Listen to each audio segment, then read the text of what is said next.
class in session. Which legislation did you and the corporate service rely on? I'm not necessarily an expert on labor relations. No problem, we'll come back. What would you consider that to be? I would call it a misconduct. Thank you. Mr. Nkwane, what do you say? Administrator, what would you consider that to be? To require intervention is considered a misconduct. Washa, uvumile. Here comes the question. So do you agree that what you did is financial misconduct? Like I said, we know that what we did could have been done better.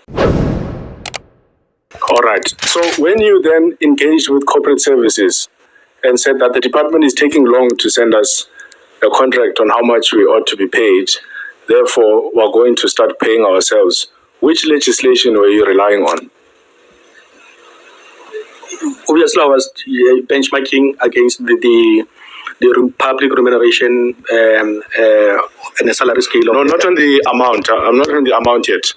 I'm on the actual paying yourself without the approval of the minister or the department. Which legislation did you and corporate service rely on?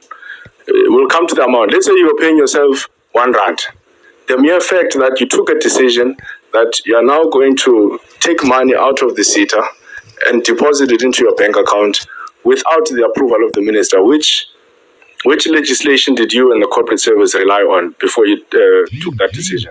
I'm not necessarily an expert on labor relations, but I would assume that the Basic Employment Act would then say if you are working, you must be remunerated. No. Hold on, Rodman.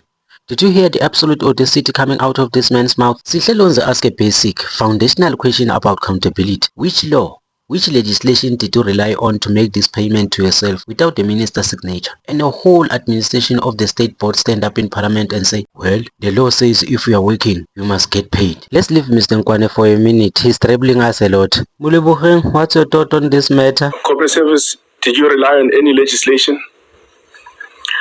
We considered the BCEA to say that if you work, then you need to be remunerated. But can I just state that we do not intend to defend what is wrong. We know that what we did could have been done better, and we concede on that one. Do you consider it to be financial misconduct? I'm not sure if I would call it a misconduct. An irregularity, yes. I'm not sure if I would call it a misconduct. Are there any payments that require your signature in the SETA? Any payments? Yes, I think there's a delegation to a certain amount. Yeah, that requires signature?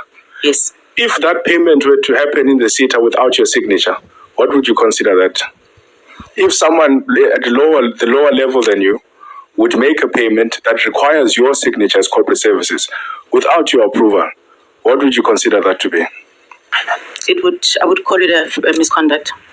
Administrator, if someone at a lower level than you would make a payment that requires your signature and goes on to make that payment without your signature, what would you consider that to be? To require intervention is considered a misconduct.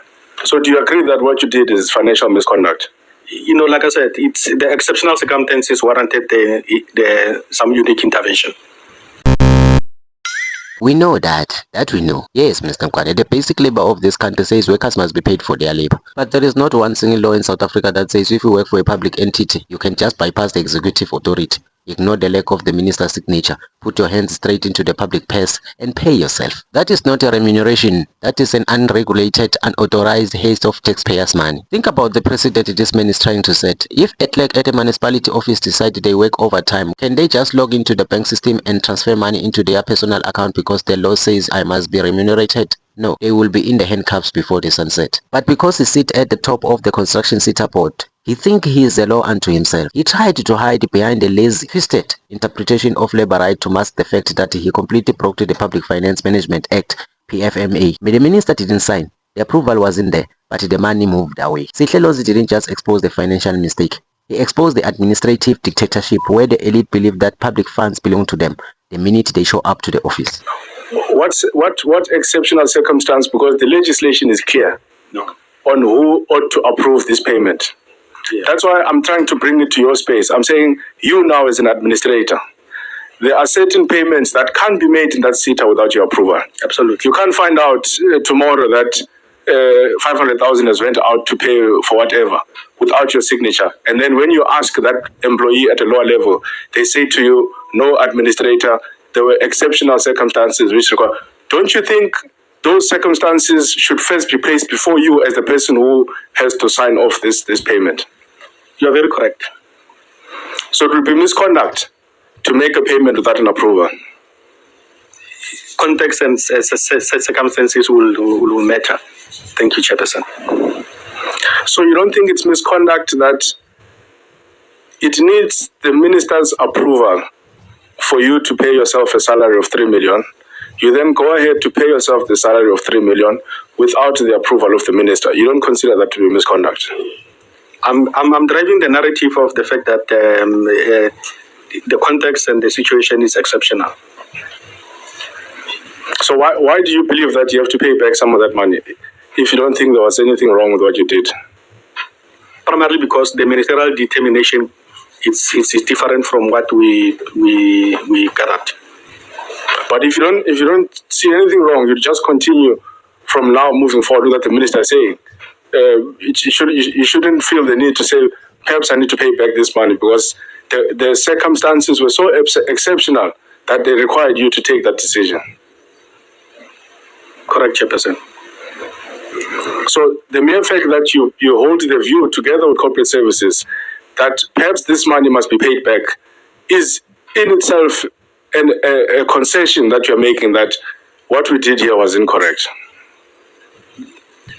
No, Chairperson. I don't necessarily agree with you on that one. Like I said, that when we said it could have been offset, let's say it was less. Would it have been a problem if the government was to top up? So I think the argument is that it's more than what the ministerial determination is.